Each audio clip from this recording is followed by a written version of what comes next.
કલકલાટી બોલતી હોય તો આને રામ કૃપા કહેવાય? રામની કૃપાથી બંગલો સારો કહેવાય, પણ રામ જેવા ગુણ, રામ જેવું જીવન આપણા અંદર આવે એ જરૂરી છે.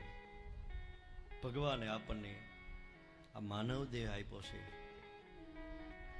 આ દેહે કરે આ જેવ ભગવાને આપણને સુંદર મજાનું દાંપત્ય જીવન આપ્યું. લગ્ન થયા પછી દીકરીને તો બાપ પોળાવી દે.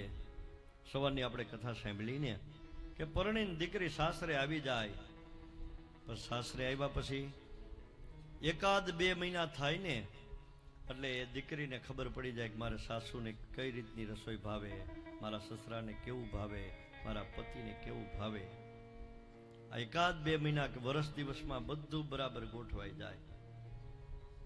એ દીકરી સમજીને ગોઠવાઈ જાય, પણ આપણે એની એને ગોઠવાય નહીં તો કઠણાઈ કહેવાય ને. રામાયણ અને મહાભારત, ભાગવત એવા ઉત્તમ ગ્રંથો છે ભાઈ. હમણાં ચર્ચા થતી હતી કે માના ઉદરની અંદર જ્યારે બાળક આવે ને ત્યારે સારા સંસ્કારની વાતો માતાઓએ વાંચવી જોઈએ. કે સંસ્કારો એની અંદર આવે. દરેક માને એમ છે કે મારે ત્યાં કૃષ્ણ પધારે, પણ એ માટે જશોદા થવું પડે તો કૃષ્ણ આવે. જીવન આપણું આપણી મન ફાવે એમ જીવી અને આપણે પૂરું કરી નાખીએ. હાય હોય હાય હોય હાય હોય. આખી જિંદગી પ્રભુએ આપણને કેટલું આપ્યું, છતાંય જીવનની અંદર સંતોષ ખરો? હજી આગળ વધવું, હજી આગળ વધવું, વધવું જ જોઈએ, પણ પૈસા માટે નહીં, પરમાર્થને કારણે કોઈ પરમાર્થનું કાર્ય હોય એમાં આગળ વધીએ. આપણું જીવન એવું હોવું જોઈએ કે આપણે જ્યાં જઈને ત્યાં શાંતિ શાંતિ થઈ જાય. નગર ઘરમાં નામ શાંતિ હોય, પત્નીનું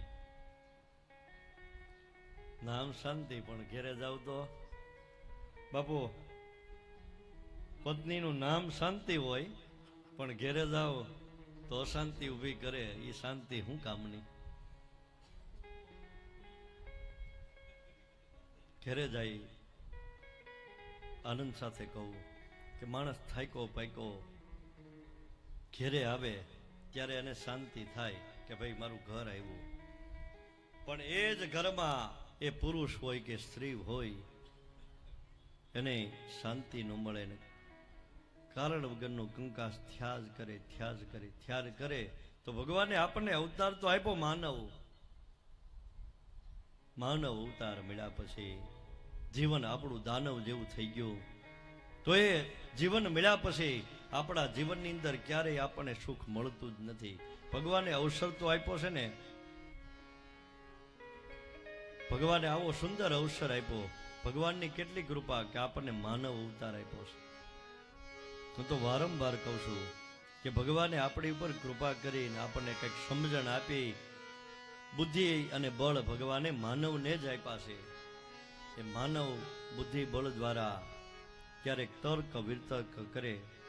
સામાન્ય એવી સત્યનારાયણની કથા આપણે સાંભળવા જઈએ ને ત્યારે મનની અંદર ક્યારેક શંકા એમાં પણ થાય કે ભગવાને વેલાને પાંદડા બનાવી દીધા, સાધુ વાણિયાને બધું જન લૂંટી લીધું, અને વળી ભગવાન દરિયા કિનારે ઉભા રહ્યા, અને વળી દોડતો ગયો, અને વળી હતું એવું ને એવું થઈ ગયું. આવું હોય ખરું?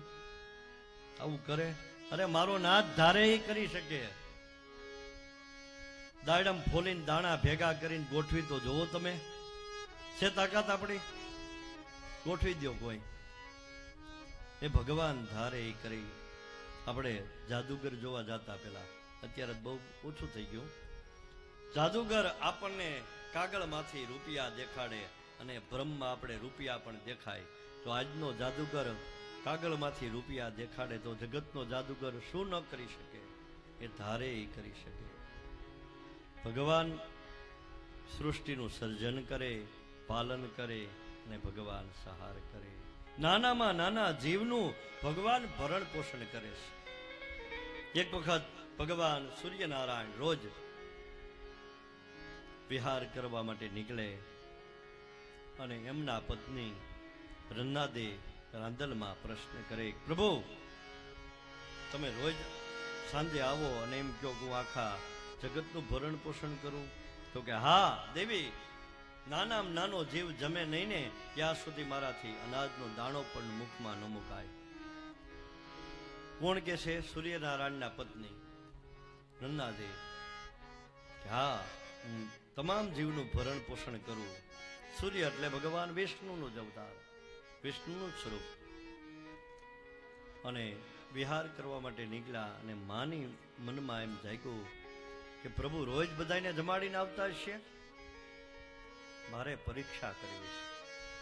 અને એક દિવસ ભગવાન સૂર્યનારાયણ વિહાર કરવા માટે નીકળ્યા અને એક ડબ્બીમાં કીડીને પૂરી દીધી લઈ, અને એ જ કીડીમાં, એ જ ડબ્બીમાં ચાંદલો કરતી વખતે ચોખાનો દાણો પડી ગયેલો, ખબર નહીં. સૂર્યનારાયણ તો વયા ગયા. વિહાર કરીને સાંજના સમય આવ્યા અને માએ પ્રશ્ન કર્યો, પ્રભુ બધાને તમે જમાડી દીધા? તો કે હા, આ સૃષ્ટિમાં કોઈ પણ એવો જીવ નથી જે ભૂખ્યો હોય. અને માએ કીધું કે હા, તમને એમ લાગે કે કોઈ ભૂખ્યું નથી, પણ એક જીવ હજી બાકી છે. અરે દેવી, નો હોય. કોણ છે? તો કે હમણાં જ બતાવું. લઈ આવ્યા ડબ્બી અને કીધું એક કીડી બાકી છે. અરે નો હોય દેવી, જો. અને જેવો ઢાંકણું ખોલ્યું ત્યાં તો એક ચોખાનો દાણો કીડી ખાતી હતી. આ ભગવાન કીડીથી લઈ અને હાથી સુધીના તમામ જીવોને જેવી જરૂરિયાત છે એવું ભગવાન આપણું જીવન પરિપૂર્ણ કરે છે. મારો નાથ ગાડું ચલાવે, મારો નાથ ગાડું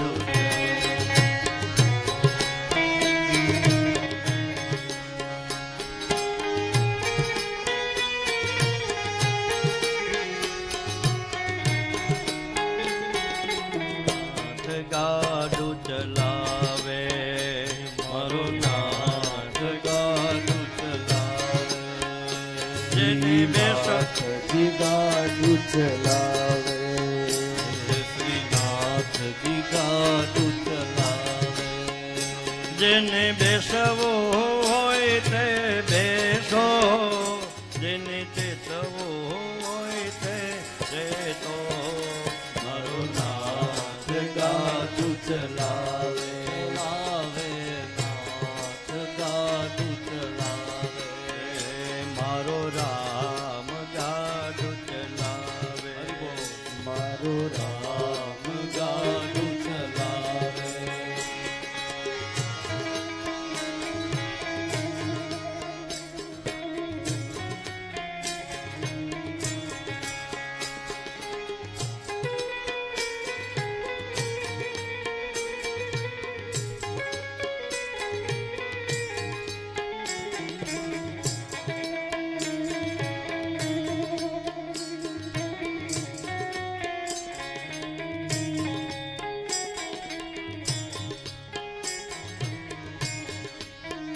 મારે ચંપારણમાં જાવું છે, મારે ચંપારણમાં જાવું છે. મારે ચંપારણમાં જાવું છે, મારે ચંપારણમાં જાવું છે. મારે પ્રેમ ગલીમાં નાવું છે, મારે પ્રેમ ગલીમાં નાવું છે.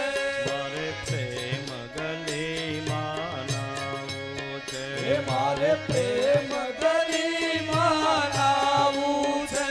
મારે ભક્તિ નગરમાં રહેવું છે, પછી વલ્લભરાયને મળવું છે. મારો